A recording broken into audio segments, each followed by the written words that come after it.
నమస్తే, welcome to Sakshi cinema. This is Shahida. Prabhas hit cinema darling release అయింది. Hyderabad RTC cross roads లో Sudarshan theatre లో show run అవుతుండగా ఉద్రిక్తత వాతావరణం కనిపించింది. డార్లింగ్ సినిమా విడుదలై 16 ఏళ్లు పూర్తయిన సందర్భంగా 4K వర్షన్ లో రిలీజ్ చేశారు. దీంతో ప్రభాస్ ఫ్యాన్స్ భారీ సంఖ్యలో మరోసారి సినిమా చూసేందుకు ప్లాన్ చేసుకున్నారు. అయితే సినిమా చూస్తున్న ప్రభాస్ అభిమానిపై సుదర్శన్ థియేటర్ యాజమాన్యం దాడి చేసినట్లు ఒక వీడియో వైరల్ అవుతోంది. డార్లింగ్ సినిమాలోని పాటలు ఒక షోలో వేసి మరో షోలో వేయకపోవడంతో అభిమానులు అభ్యంతరం వ్యక్తం చేయడంతో తమపై దాడి చేశారని ప్రభాస్ ఫ్యాన్స్ చెబుతున్నారు. అయితే థియేటర్ నిర్వాహకుల వర్షన్ మరోలా ఉంది. సదరు వ్యక్తి మద్యం మత్తులో థియేటర్లో పనిచేస్తున్న మహిళా సిబ్బందిపై అసభ్యకరంగా ప్రవర్తించడంతో తాము రియాక్ట్ అయ్యామని పేర్కొంటున్నారు. అయితే ఈ విషయంలో నెటిజన్ల నుంచి వ్యతిరేకత వస్తోంది.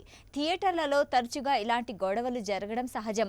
ఇలాంటి సమయంలో పోలీసులకు ఫిర్యాదు చేయాల్సిన యాజమాన్యం ఒకరిని కర్రతో కొట్టడం ఏంటంటూ నెటిజన్లు ప్రశ్నిస్తున్నారు. ఈ వేసవిలో సినిమా సందడి పెద్దగా కనిపించలేదు. కొత్త సినిమాలు విడుదల లేకపోవడంతో థియేటర్స్ బోసిపోయాయి. ఇలాంటి సమయంలో ప్రభాస్ హిట్ సినిమా ప్రమోషన్లతో హడావిడి చేసిన చిన్న సినిమాలు 2 రోజుల్లోనే చేతులెత్తేయడంతో బాక్సాఫీస్ వద్ద పరిస్థితి మారిపోయింది. ఇలాంటి టైంలో డార్లింగ్ రూపంలో సింగిల్ స్క్రీన్ థియేటర్లకు మరో ఆక్సిజన్ దొరికింది. డార్లింగ్ సినిమాకు కేవలం అడ్వాన్స్ బుకింగ్ ద్వారానే 4 కోట్లకు పైగా వసూళ్లు రావడం విశేషం. దర్శకుడు కరుణాకరన్ తెరకెక్కించిన ఈ లవ్ స్టోరీకి భారీ సంఖ్యలోనే ఫ్యాన్స్ ఉన్నారు. సాక్షి టీవీ ప్రసారాలను నిలిపివేయడం చట్టరీత్యా నేరం. సాక్షి టీవీ ప్రసారాల కోసం మీ స్థానిక కేబుల్ ఆపరేటర్ని వెంటనే సంప్రదించండి. DTHలో, ఇంటర్నెట్లో కూడా సాక్షి టీవీ ప్రసారాలను వీక్షించవచ్చు.